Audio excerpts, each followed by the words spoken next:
Sobat penyintas, seorang perempuan berusia 22 tahun asal desa Sidorejo, Klaten, Jawa Tengah memilih profesi yang tidak biasa dilakukan teman-teman sebayanya. Perempuan bernama Devita Wati ini berprofesi sebagai operator ekskavator dan sopir truk pengangkut pasir di lereng Gunung Merapi. Kepada Detik.com, Devita bercerita ia sudah menjalani pekerjaan ini selama 2 tahun sejak lulus SMA. Awalnya, Devita ingin membantu pekerjaan sang paman mengoperasikan alat berat. Keinginannya pun didukung oleh pihak keluarga. Devita mengaku sempat merasa takut saat latihan mengoperasikan alat berat untuk pertama kalinya. Namun hal ini bisa ia atasi lantaran sejak kecil Devita menyukai hal-hal ekstrim. Butuh waktu kurang lebih 1 bulan hingga akhirnya Devita mahir mengoperasikan ekskavator dan truk. Setiap 3 hari sekali Devita mengendarai truk untuk mengambil pasir dari lereng Gunung Merapi. Para pengemudi lain pun mengaku salut melihat keahlian Devita sebagai operator alat berat. Sobat penyintas, peranan wanita dalam jasa transportasi kini semakin marak dijumpai. Jenis jasa ini tidak hanya didominasi kaum pria saja, namun kaum hawa pun sudah banyak yang mencoba peruntungan di bidang ini. Namun profesi ini masih menjadi sasaran empuk bagi para pelaku kejahatan. Kaum wanita harus lebih waspada dan berhati-hati, misalnya dalam menjalankan profesi ojek online. Sobat penyintas, viral beredar di media sosial aksi heroik seorang wanita pengemudi ojek online yang melawan kawanan begal di Jalan Raya Sektor 5 Perumahan Pondok Ungu Permai, Bekasi, Jawa Barat. Dari rekaman CCTV terlihat 2 orang pelaku menggunakan sepeda motor langsung memepet kendaraan korban. Salah satu pelaku berusaha merampas motor dan mengancam korban dengan senjata tajam sejenis celurit. Namun aksi kedua pelaku mendapatkan perlawanan sengit dari korban. Kedua begal akhirnya melarikan diri setelah wanita ojek daring berhasil merebut sebuah celurit milik para pelaku.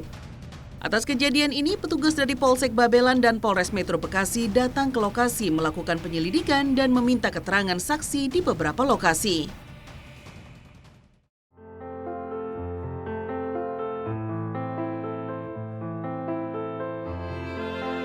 Sobat penyintas, nasib naas baru saja menimpa Dwi Wulan tahun 2020 silam. Dirinya yang bekerja sebagai ojek online dibegal orang tak dikenal pada saat mengambil orderan makanan. Saat itu pukul 2 dini hari, Dwi menuju arah sektor 5, namun ia tidak menyadari ada orang tak dikenal yang mengikutinya. Tidak lama kemudian, Dwi langsung dipepet dari arah samping. Pada saat itu sekitar jam 2 dini hari pagi saya dapat orderan ke arah sektor 5 ngambil orderan food. Di jalan tuh saya nggak ngerti diikutin apa gimana, nggak lama saya dipepet sama dia kan. Sebelum dipepet, Dwi pada saat itu sedang memegang handphone sambil fokus ke tempat resto yang dituju. Dwi ingin segera sampai dan mengambil makanan yang sudah dipesan. Namun ia tidak sadar kawanan begal sedang mengincar telepon genggam yang ada di genggamannya. Pokoknya waktu itu kondisi saya tuh ngelihat resto itu, ini buka apa enggak restonya. Jadi saya sambil ngelihat handphone, sambil ngelihat sekeliling sekitar. Usai memepet Dwi Wulan, pelaku sempat mengeluarkan senjata tajam jenis celurit. Kemudian celurit itu ditodongkan ke perut Dwi Wulan. Sontak Dwi pun panik, lalu ia hanya diam dan tidak melakukan perlawanan. Terus ditodong sama senjatanya dia itu kan di perut saya gini.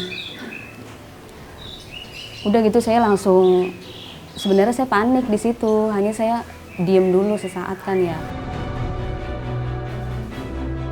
Pada saat kejadian, Dwi Wulan sempat berbicara kepada pelaku, dirinya adalah seorang ojek online. Tetapi pelaku tidak merespon dan tetap saja merampas handphone miliknya. Saya bilang sama si begalnya ini, saya bilang jangan diambil, saya ojek online. Saya 2 kali saya bilang sama dia, jangan diambil, saya ojek online. Terus sama dia kan nggak digubris kan ya, langsung diambil aja itunya handphonenya. Di tengah jalan terjadilah saling rebut handphone antara Dwi Wulan dengan pelaku. Pelaku begal pun tidak segan melukai korbannya. Dwi melakukan perlawanan dan berhasil menangkis celurit itu hingga melukai jarinya. lama kan udah tuh saling ini kan, saling ngerebutan handphone saya sama dia. Dia mau giniin saya tangkis. Akhirnya saya kena di sini, ditelunjuk sini nih ke baret tuh. Saat itu, Dwi berusaha mempertahankan handphonenya lantaran ojek daring sangat membutuhkan handphone untuk menerima orderan. Karena hanya ojek daring inilah mata pencarian Dwi selama pandemi, dirinya mengaku sangat khawatir jika handphone miliknya diambil kawanan begal. Ya karena saya mau nyelamatin handphone saya gitu. Maksudnya saya nggak mau tuh handphone saya diambil karena itu saya nyari mata pencarian saya dari situ.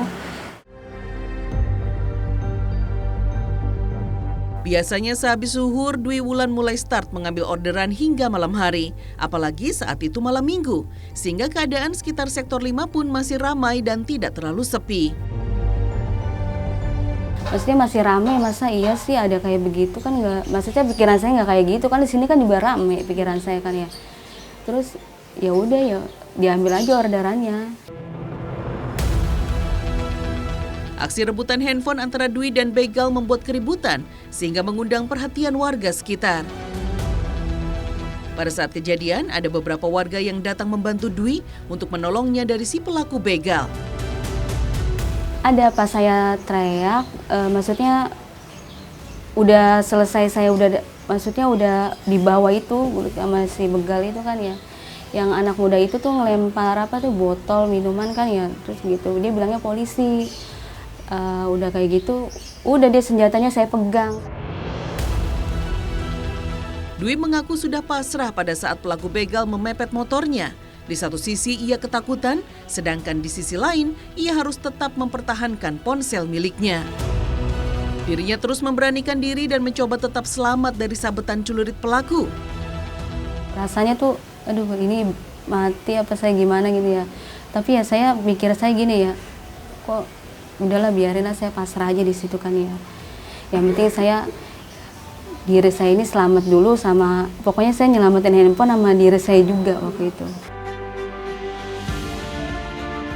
Usai perkelahiannya dengan pelaku begal, pergelangan tangan Dwi menderita luka-luka dan bengkak biru. Akibatnya Dwi tidak bisa menerima pesanan makanan hingga beberapa hari. Penghasilannya sebagai ojek online pun terpaksa hilang bersama ponsel miliknya.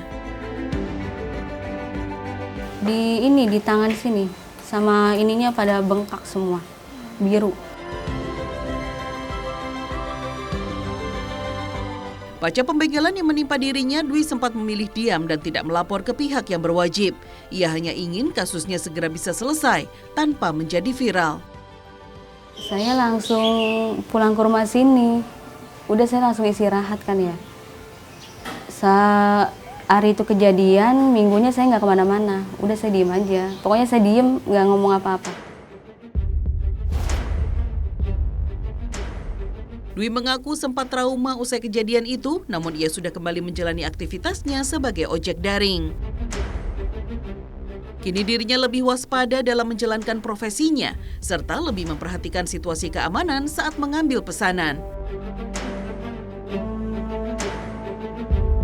Jalanin aja gitu, gak usah ada pikiran merasa gimana gitu. Kalau awalnya malah saya jadi, pas kejadian ini saya jadi trauma karena kan saya kan, maksudnya kan saya kan kaget juga kan ya, kok bisa sampai seperti ini gitu.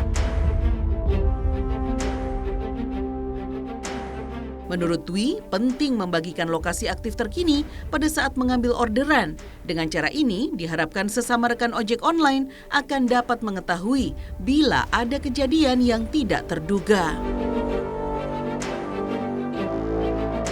Kalau menurut saya, ya maksudnya kita ya inilah misalkan kalau ketemu teman apa-apa gitu, kita kasih tahu kalau kita tuh ada di mana gitu kan, di share log itunya. Misalkan kalau dia punya temen nih, di share log dia mau kemana gitu kan ya, nanti kan dipantau sama temennya gitu.